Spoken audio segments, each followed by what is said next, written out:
and welcome to the next in our series of conversations with Persian people and food brands for our community. This episode is a little bit different because it doesn't actually feature a Persian person, but there may be a reason for that, which we'll come on to. This episode is discussing wine. And clearly wine is a bit of an issue in Iran, but as a culture, we've always had a close affinity to it. That's been demonstrated through our poetry, our art, our songs, or just through pure consumption of the product. I'm delighted to be joined by Lee Isaacs. Lee is a leading expert in the wine industry in the UK. Just a quick kind of bio, really. Having been around wine since the age of around 5. Lee turned out a place at university when he turned 18 to join the wine trade. His background lies in independent retail and education. He's managed one of the UK's best independent wine merchants, achieving his WSET whilst he was there. WSET diploma, apologies, I may say, while he was there. He then became head of education at Oxford's oldest wine school. He's an internationally renowned speaker, taught and lectured all over the world, traveled extensively to Argentina and Italy, as well as many other wine producing regions. And he's a panel chair at the Independent English Wine Awards, a published writer, and runs over 100 tastings every year. Lee, welcome. Thank you for having me. I realise as I listened to that and go, I've sort of dressed myself up rather a lot. I've got to say as well, just for the purposes of context here, you and I met at a dinner, didn't we? I did that thing where most Persian people do when they've got a wine guy next to them, I'm sure, is tell me where the Shiraz grape came from. You know, I think I kind of launched into that conversation with you. If we perhaps just kind of kick off, really, just from the very top. Can you just tell me a little bit about the kind of history of wine in Iran? I know obviously we've got the situation as it is, and with the way things are in Iran at the moment, clearly there's no wine kind of production or official consumption, let's say. But clearly we've had a long history with wine as a country and as a nation. So can you just give me a quick overview of what you know about wine in the region? I suppose firstly, I want to thank you for kind of bringing this subject up. So it's not the first time I've heard somebody say or ask the question, does Shiraz come from the place of Shiraz? We know it's sort of in the Middle East and Iran, so on and so forth. But when we decided that we were going to do this, it made me do a bit more research than I would normally have done. I've never really sort of picked up my wine guides going, I'll sort of study Persia and wine.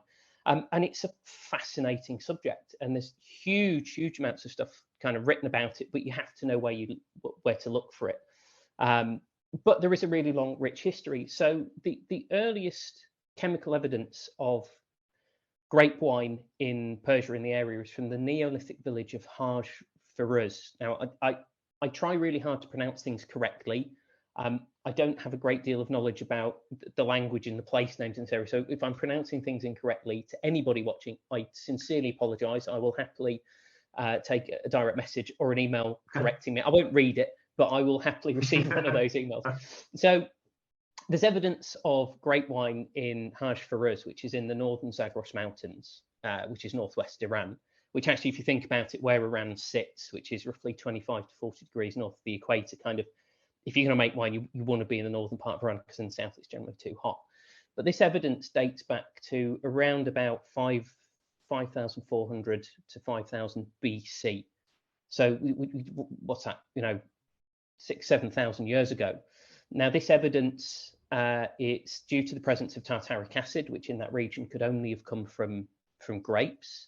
And they found it in 6 jars, which held roughly 55 litres or 15 gallons of wine. And the piece I read says that it was found in the kitchen of an average household. I don't know how they knew it was an average household. I don't know if that meant there was a Ford Focus outside, or they didn't have one of those mixer taps. They just had hot and cold separate. I don't know, but it was an average household. So they found this tartaric acid. Now, it would be easy to kind of look at and go, well, that could be vinegar, not necessarily wine, but it's believed that it was wine because it's in clay vessels with an aronet with a stopper.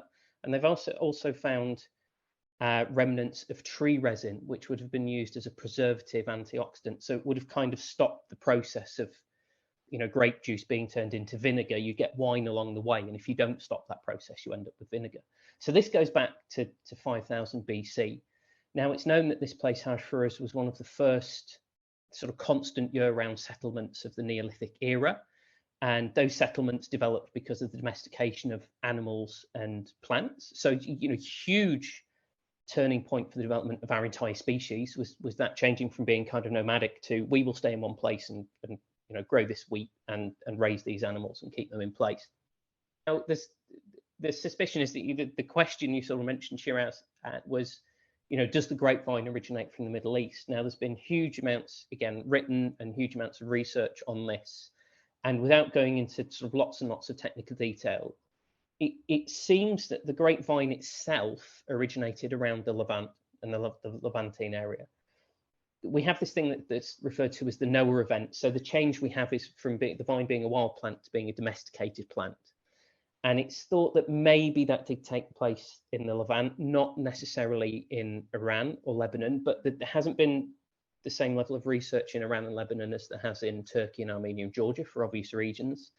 So if you talk to Armenian wine producers today and Georgian wine producers today, they will also both claim that the grapevine originates in their countries, that they invented winemaking.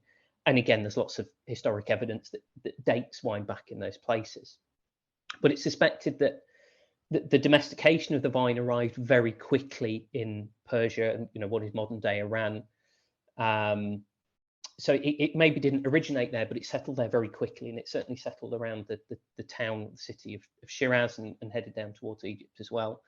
The invention of pottery, which I think is dating back to about 6000 BC, again takes place in Persia, and that's really important as well, because when you're making wine, you can't just pick grapes and let it happen. You need appropriate vessels in which to store the grapes and then store the eventual wine.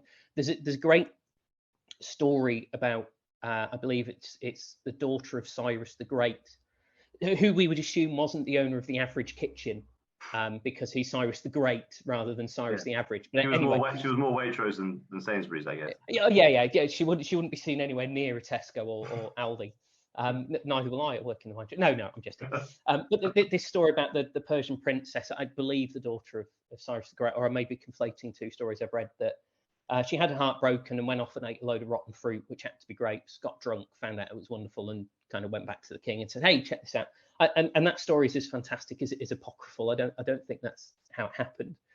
But I did find some evidence, or I didn't find it. I read about somebody who had found it. The Achaemenid dynasty, so 559 to 330 BC, give or take. You've got Cyrus the Great and Darius, or I've heard somebody pronounce it Darius, so I'm not sure which one of those. We said Dariush, just to go one step further. Dariush. Dariush, yeah, anyway. Okay, Yeah. So that's interesting, because I'm going off on a tangent. Some Iranian winemakers kind of fled after 79, and they went to the States, in particular in California. So there's an Iranian winemaker, a wine family called Dariush Khaledi, and they make wine in California. But if you look at the expansion of the Persian Empire, to the west, it headed out to the Mediterranean, to the east, to the Indus River. There's a lot of kind of fertile land there. There's a lot of places where you would grow grapes, and we discovered as a species that if you pick the grapes and then leave them, eventually it becomes wine. We didn't necessarily understand how or why that was happening. But if there's grapes growing, eventually people are making wine from it. Now, there were some clay tablets found in Persepolis, which recorded the distribution of wine in huge quantities. So a lot of this wine, it seems, was at the very least kept in Shiraz, if not necessarily made exactly there. Wine was released in monthly, sometimes daily allowances. It seems that it was kind of a form of payment. So again, it looks like, it just reflects the state of the modern wine trade. I don't get paid in money, I get paid in wine. And these wines were released in varying levels, and the amount of wine you kind of received depended on your gender. If you were female, you got wine for having children, and you got a bit more if you had a boy than if you had a girl, which is hugely unfair, but that's how it was at the time.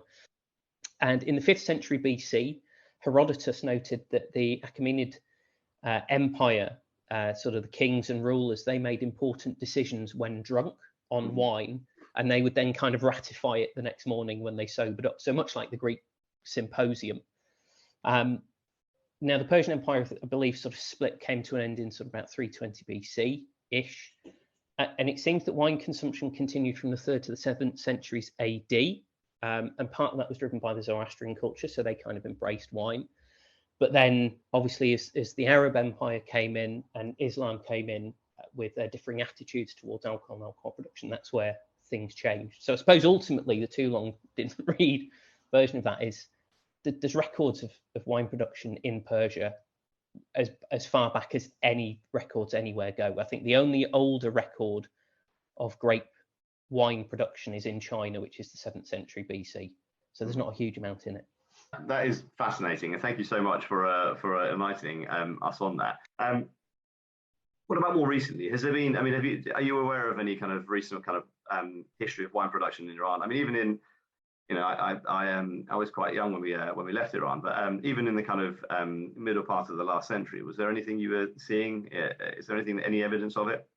So from what I've been able to discover, pre-1979, there seems to be a record of about 300 wine producers. So it seems, you know, production's come to an end of wine for obvious reasons, but there's some interesting statistics about grape production. So it's not necessarily for wine production.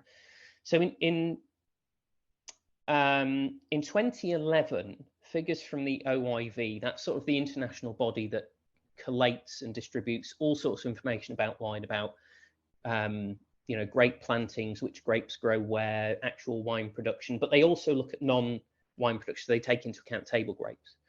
In 2011, it seemed there were 238,000 hectares of grapes in Iran. Now that's more than Argentina today. Argentina's just over 200,000, give or take. But that was 2011. The most recent figures I've got date to 2019, and that hectareage has dropped to 153,000 hectares. Now that's still more than Australia and still more than South Africa. I imagine pretty much all of this is table grapes, so Thompson seedless, but the information doesn't seem to exist as to what grapes are growing. They're the 10th largest producer of grapes in terms of tonnage, so tons of grapes harvested per year. They're the world's 4th largest producer of table grapes, so they're just behind China, Turkey, and India. And they're the 4th largest producer of dried grapes. So certainly there is grape production going on in quite significant quantities, but it seems that all of this is kind of being channeled into table grapes, dried grapes, raisins, sultanas. And that's really interesting about the kind of the volume of grapes being produced. I mean, you know, one of my questions was, is Iran a good climate for wine production? And from what you're saying, it sounds like, you know, as far as the raw product goes, i.e. the grape, yes, it is. So what kind of wines do you think could have come out of Iran, or could come out of Iran if things were different? So if we go back to the town of Shiraz, or the city of Shiraz, and this is where kind of wine really made its name. So it's going back slightly to where we are today. So Shiraz is about 50 kilometers away from Persepolis. It was rebuilt by the Arabs in the 8th century. There's a couple of quotes I found that relate to the wine that was being made in Shiraz. Now, it should be said that with lots of research, it seems that the grape Shiraz has absolutely no connection with the town of Shiraz. So whilst there are grapes there, it seems that the grape variety we know as Shiraz today is completely unrelated, other than it's from ultimately the same plant, but it's a different type. But in the 7th century, a guy called Tavernier wrote that the wine of Shiraz has by far the greatest foreign as well as native celebrity, being of the quality of an old sherry, and constitutes an excellent beverage. And a little bit later, a guy called Thomas Herbert said, no part of the world has wine better than Shiraz. Now, the wine that was being made at that time and around that time was white rather than red, very thick-skinned grapes with lots of pulp. The wines were being quite worked, so there was lots of skin contact and working that. So the wines were quite thick, quite viscous, and made in 2 styles. They were either quite sweet and fruity for immediate consumption, or they were kind of aged, richer, drier, more phenolic, more oxidative, so that you could age them and drink them a little bit later. And I think that's where that reference to sherry comes from. So once you sort of expose the wine to a little bit of oxygen, which would happen because they didn't have the technology that we have now, that makes sense. There are records of filtration, which is a really important process in wine, removing all the bits, basically, almost being invented here. So they were passing the wine through coarse, I guess, like filtered muslin bags and cloth, that kind of thing, or sackcloth sort of thing. But also wine being put in bottles. So there's trades being made in 1677 where the wine is physically in bottle, which is interesting. In terms of what would that wine look like today? So I think if they can obviously grow grapes, as we've said, but growing table grapes or grapes for drying is really rather different from growing wine grapes, because you want the end product to reflect quite different things. I think if you're making wine, you probably want to be up in the northwest where it's that little bit cooler, but 69% of Iran is over 1,000 meters above sea level. Now, when we talk about Mendoza in Argentina and we get really excited, we talk about the places that are 1,000 meters above sea level. And what you get with that is a lovely diurnal swing. So you might have a hot day, but a cool night. That's really important for grape production. It's pretty dry, broadly, depends where you are. The one issue, certainly for the south, it's too hot. But I think if you maybe in the northwest or at higher elevation, I think you could craft wines that would be probably, if I guess I look to Mendoza and see what they do. So wines that have a reasonable amount of alcohol, 14%. But if you're growing them properly, still have freshness. I think we would probably see more red wine than white wine from Iran, because reds are more suited to a hotter climate. I think it would be really interesting if that opportunity ever arose and things in the country changed. Can we go back sort of in that Zagros mountain area where the oldest records of wine are? Say, what could we grow here? I think you'd want varieties that cope well with lots of heat, lots of sunlight, but not very much water. So you'd be thinking about grape varieties that maybe do really well in southern Italy. Grape varieties like Primitivo, Falangina, Fiano, Negro Amaro. I think, you could have these varieties with quite a bit of structure, but really big, healthy fruit and quite weighty and mouthfilling as well. I think it's interesting to consider if wine production had continued, because obviously there's this very rich history there and it was a very popular product. If things had been different in Iran, where would it be today? Would Iran kind of have made its mark on wine in terms of what we do? In terms of popularity, would the country be as popular as, say, France and Italy? I think we have to look at the reasons for the French dominance. So France dominates wine globally, right? It was when this little louse came into Europe in the late 1800s and decimated all the vineyards, and the French were the first who kind of escaped, and they took their grapes with them, which is why we see the dominance of French grape varieties around the world, like Cabernet and Chardonnay and Sauvignon Blanc. If that happened, if perhaps the French had headed east into Iran rather than heading west, perhaps they would have encountered this rich wine culture that would have in turn influenced them. Or perhaps if wine production in Iran hadn't ceased, and as the world became more global, there is history of wine being traded in the 1600s. Perhaps that would have grown. If you make wine, it's a highly tradable commodity. So if they continued growing it, would you have this influx of winemakers and Iranian wine kind of spreading out and influencing other countries? So as people liked it, maybe the French and the Italians and Spanish and whoever else have gone, oh, well, people like drinking that. What are they doing? It's one of those things we'll never know, but I think it's interesting, if history had turned right instead of left, what would have happened? It could be a global force today, or certainly have made more historic impact. Amazing. Well, one day you never know. We can go back and start this movement. So one other question I wanted to ask you, Lee, is we know that throughout our culture there are lots of references to wine, as I mentioned in the intro, but particularly with poetry, there are lots of kind of poets over the years who've talked about wine. Have you come across any of these on your travels? One of the wonderful things about wine is it becomes a really cultural item. And if we look at the countries where wine has been made for a long time, but has continued to be made, it's so tied into that country's culture. It doesn't just tie into food, it ties into expressions of art, it ties into music. In Hungary, which has a huge history of wine production, wine is actually referenced in their national anthem, for example. But if we look at Persia, there's this great history of the Bacchic poets. So you've got Hafez from Shiraz, and of course, I suppose the most famous Persian poet would be Omar Khayyam, who apparently enjoyed a drink. It's fair to say, and his major work is the Rubaiyat, or the quatrains, from which they're known, made famous in the UK in the 19th century. And he was very much, I believe, a nonconformist sort of intellectual, but he used wine. There were a lot of similes for wine. So wine culturally kind of became a spiritual medium. It became something erotic. It became something that suggested and indeed reflected higher forms of human behavior. So wine became a vehicle or a medium for communicating lots of incredibly complex and, I imagine, contentious at the time ideas. And we've seen that in other places, but we forget that we look at around and go, well, there's no wine there, and we just therefore immediately discount that there would be any history. Not only is there history, there's huge elements of culture. I did find one part which is actually from Hafez. He was less well known than Omar Khayyam, but a piece of poetry where he wrote, "Last night the wise tavern master deciphered the enigma. Gazing at the lines traced in the cup of wine, he unravelled our awaiting fate."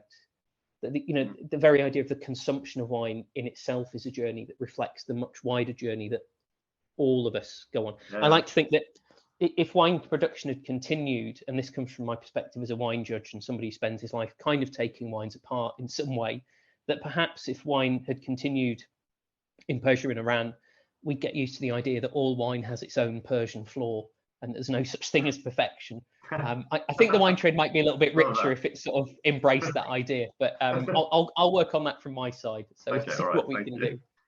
If I were to throw a couple of dishes at you, and I'm in the interest of kind of transparency and honesty, I did briefly mention this to you before, but so we've got two dishes I'd like to kind of pick your brains on, really. So one is horma sabzi, which is Persian stew, which we'd have with rice. Some argue that is the national dish of Iran. What are your thoughts on that? I mean, obviously we spoke about it a little bit, but what do you think would work well with a horma sabzi? My first thought was something red, because you've got a huge amount of flavour in there, and kind of lots of rich textures, and obviously it's kind of meat based. But you want a wine, and I think this is where it might be awkward or difficult with Persian cuisine, is if you have a red that's too big, too heavy, too alcoholic, too tannic, it would clash with all of the kind of inherent flavours that tend to be in these dishes, certainly in this one. So I think the wine that would work really well with this, I kind of veered towards red. And I went for I think going for an older, more classic style of Rioja. And what I mean by classics, there's two styles of Rioja today. The original classic style is actually quite light, quite fresh, quite herbal, savoury style. The modern style is really big and heavy and extracted high in alcohol. So if you went for something like a producer who I don't work with, so I have no vested interest in suggesting this producer at all. I've worked with them in the past, but I don't know. They're called La Rioja Alta. So they're a very classic style producer, and go for a wine that's a little bit older, because the tannins will have softened. You'll have that lovely freshness of acidity, but the flavours as well. You'll have that nice mix of kind of savoury, slightly herbaceous flavour, which I think would work well with the flavours of the dish, but you'd have the freshness to cut through everything and, kind of enliven the palate, but very, very soft tannins that would melt away with the already softened meat. So I think Rioja Reserva in a more traditional style. Cru Beaujolais might work, so you could introduce a little bit of sweetness of fruit, so something like a Morgon. Fleury is the cru that everybody knows, but maybe Morgon would work. I think with white, because I always like to think, can you do a white and a red with a dish? Either quite a richly oaked Chardonnay, which is not necessarily the most popular style today, but if you went for that, you need to go for something maybe less American, which would be quite big and sweet, and maybe more New Zealand or even Argentina, which would be just contain the sweetness, or a lovely rich textured Viognier, because again you'd have freshness, acidity, but lovely flavours and that really kind of rich palate coating style of Viognier I think would work wonderfully. Marvelous. Okay, thank you. And then the other one is, and this is one which I've really struggled with as well, is Fessenjun. So that's the kind of the walnut pomegranate stew. I think I can't remember if I actually said this to you or not, but I think originally the Fessenjun was made with duck, but we see. I mean, now it's kind of in lots of places it's served with chicken. But yeah. So what are your thoughts on that? So you've got here spice, sweetness. It's tangy. Yeah, it is a really difficult dish. I think what's obviously wonderful about Persian food is there's lots going on, and that's a great thing. But when you've got that, it makes it hard to prepare a wine. the obvious thing would be something like a really big Gewürztraminer, so quite a big hearty white, a bit like we said with the previous dish, but something really aromatic. So with Gewürztraminer, you get lots of kind of rose petal and tangerine and apricot and more exotic fruits. That would work really well. But there's a specific wine that I thought of, and again, full disclosure, I work with this producer in my day job, but they're a great producer called Ken Forrester from South Africa, and he specialises in Chenin Blanc, which is South Africa's most planted white variety, but he makes a wine called FMC. And the reason I recommend this wine, it's big, it's rich, it's got some oak on it, but it's got a little bit of sweetness in there. So he picks the fruit at different stages. And that wine is as complex as the dish, but it has enough kind of weight and body to stand up to the dish, but I don't think it would overpower it. I mean, that's a tremendous wine in its own right. It's a wine that works with a variety of dishes, but I think that with that little bit of sweetness through it, but enough acidity, the FMC, or a good, really well oaked, well made Chenin Blanc from South Africa would work very well with this. If you went for a red, I sort of mentioned the great varieties of southern Italy. There's a great variety down there called Aglianico, which is Greek variety originally, it seems, but one with a bit of age on it, so a bit like the Rioja. Aglianico too young would be too heavy and too tannic, but with 5 to 10 years on it, softened. Again, you'd have lovely herbal characters to kind of counterpoint the sweetness and the kind of tanginess of the dish. I think would work very well also. Thank you so much for the time you've taken to speak to me, but also the research you've done. And yeah, one day, you never know, we could have this conversation in Iran over a glass of wine at some stage. But that would be wonderful, were it possible. But yeah, thank you so much for inviting me on. Nice to see you, and I'll hopefully catch up with you soon. Thanks, Lee. Hopefully so. Thank you. Take care.